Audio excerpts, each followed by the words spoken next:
Hi everyone, this is Emily Hancock at the tech team in the main library in Charleston County, South Carolina. Today I'll take you through a video on how to store and share photos and videos using Google Photos. Google Photos is a powerful tool that you can use for free so long as you have a Gmail account. And if you don't have a Gmail account, you can sign up for one of those for free too. Google Photos allows you to upload and share up to 15 gigabytes of photos and videos, and you can also edit and store those. It also saves precious storage space on whatever device you choose to use it on.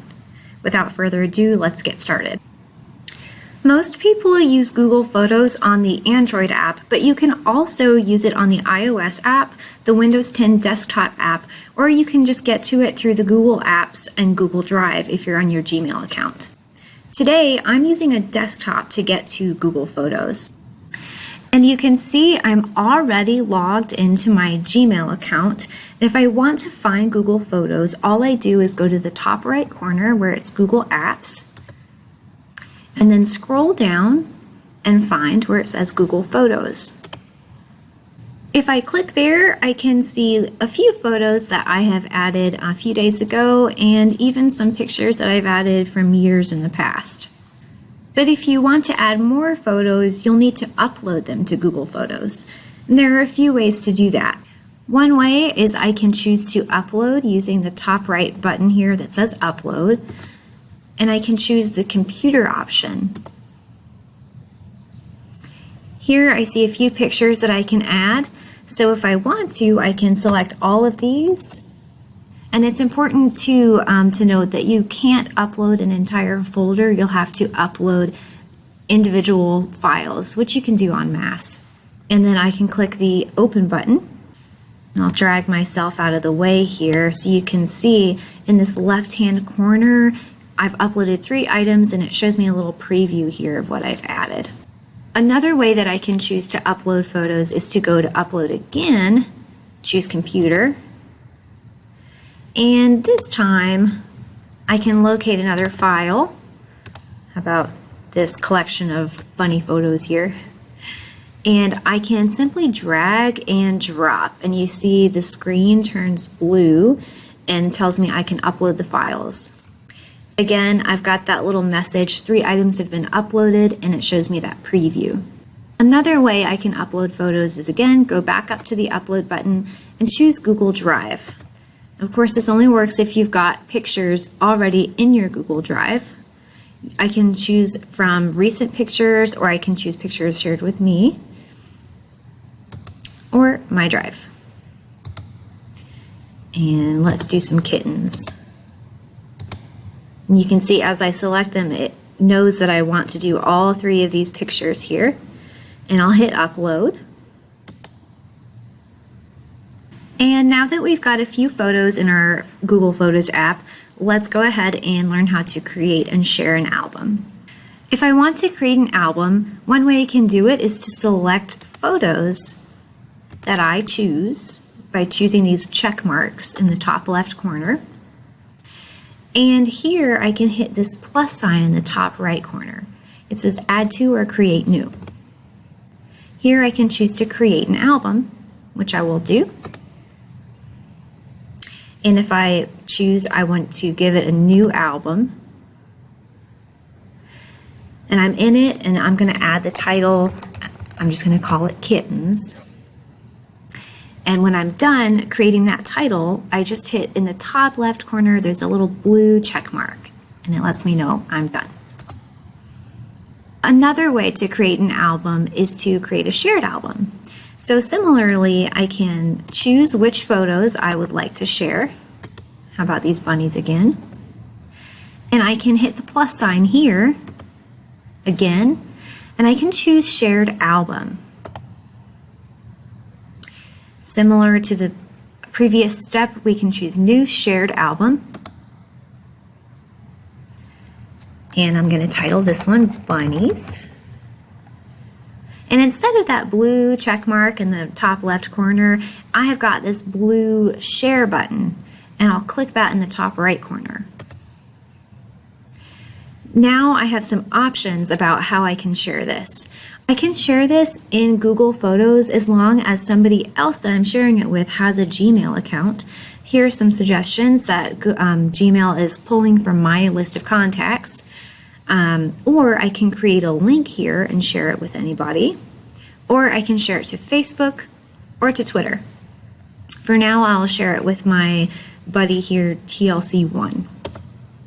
And if I choose that one, you can see it pops up into the to place here. And if I want to add another, I can hit the plus sign on the right of that, or I can continue to choose from suggestions. If I want, I can send a message along with this shared album. I can say, look, bunnies, and then hit send, that blue arrow. Now you know that it's shared because this here, this little circle with the T in it, it says I'm the owner, TLC CCPL. And then 2, this icon next to it shows me that this other person has also got access to this album. I can continue to add by just clicking the plus sign here and going through the steps. And you can do this, you can add up to 20,000 photos actually in Google Photos to an album. So it contains a lot. Once I've created this shared album, I can actually change the permissions on it. So it's not a one and done deal. To do that, I can go up to the top right corner in the 3 dots where it says more options.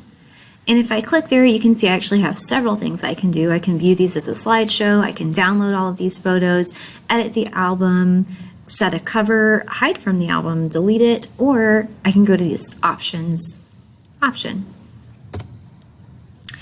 And here I can toggle on and off whether I want people to collaborate with me on this album.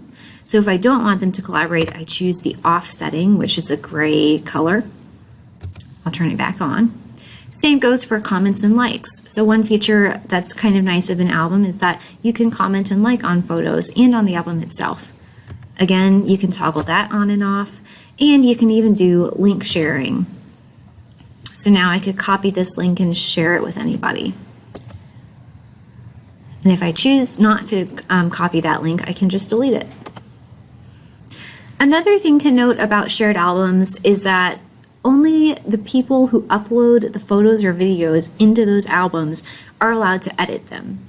So, for example, I'm the owner of this Bunnies album. If I want to edit something, you can see if I click on this, I have the option here to edit. When it comes to sharing, I don't have to share an entire album. Instead, I can choose to share a single photo or video. To do that, I'm back in Google Photos, sort of like the home feed here, and let's say I want to share this picture of blue hydrangeas. If I click here on the checkbox, and then if I hit this little, I like to think of it as the sideways peace sign, but it's actually the share icon. If I click in that top right corner, I can again choose to share within my contacts. So say I want to share again with my friend TLC1. Or I can choose to create the link, or share it on Facebook, or share it on Twitter. For now, I'll just choose this friend, TLC1. And you can see this is what it's going to look like when I share. I can say, look, hydrangeas. Oops. And that will be the message that appears alongside this photo for this friend of mine. And similar to the album, you can like and comment within Google Photos within a single photo. Another way that you can choose to share a single photo or video is simply by emailing or texting the photo or video. So you can do that by downloading the file, or if you're using Google Photos, for example, on a phone or an iPad, then you should be able to sync up pretty seamlessly with your texting or emailing capabilities. Earlier, I mentioned that you can edit with Google Photos, so let's learn how to do that. Google Photos has a really nice basic set of ways to edit photos. For example, if I want to edit one, I can choose by clicking on that photo. It makes it larger in the screen, and you can see these options up here. One of them is to edit sort of your basic basic functionality, I like to say. So you've got filters that you can choose from, and even within the filters you can choose how much or how intense you want the filter to be. You can also choose to change the light and the color and something called the pop, which I think is similar to saturation. And then you can even choose to change what you capture. So I can crop this way, or I can change the aspect ratio, or I can rotate. And if I don't like a single thing that I've done, I can reset the image by just clicking reset, or if I am satisfied with it, I can click done. And even further, you can undo those edits, and even further, you have one more chance to undo those edits. And whether or not you choose to keep them, you can click done. Another aspect of a picture that you can edit is what I like to call the metadata, so information about the picture or video. To do that, we'll stay within this large view of the picture, and instead of clicking this little icon that says edit, we'll go a couple to the right, and it's this info icon that we'll click instead. I can choose to add a description here, like white hydrangea. I can see when this photo was added, and if I want to, I can change that to a different day. Say if I wanted to say that I added it on September 9th instead of September 10th, then I can hit save. Here's the file name. I can't change that. I can also see when this was uploaded from Backup and Sync, which we'll get to just a little bit later. And I can even add a location. Where was this picture taken? And it does try to auto-populate. I can say it was taken in Charleston. And if I'm done there, I can just click the X. Another thing that I mentioned earlier was that you can store and share existing photos and videos using something called Backup and Sync. Let's learn how to do that.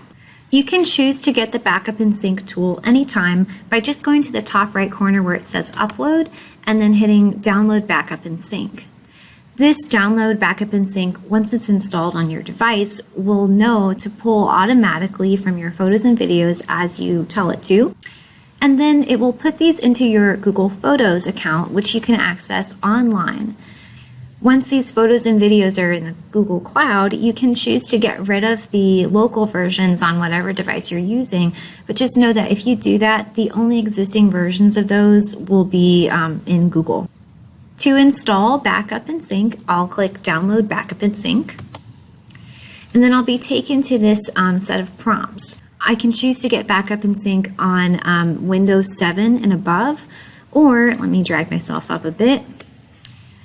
I can get it on mobile devices, either Android or iOS. Alternatively, you can choose to purchase more storage. You can go to the gear icon up in the top right-hand corner, or settings. And if you click there, then you see you've got the option to buy 100 gigabytes for $1.99 a month. Or if you need even more options, you can go back up to Google Apps and then go to your drive. And you can see, I'll drag myself out of the way a little. In this area on the left-hand side, you have the option to buy storage. And I'll drag myself back out of the way.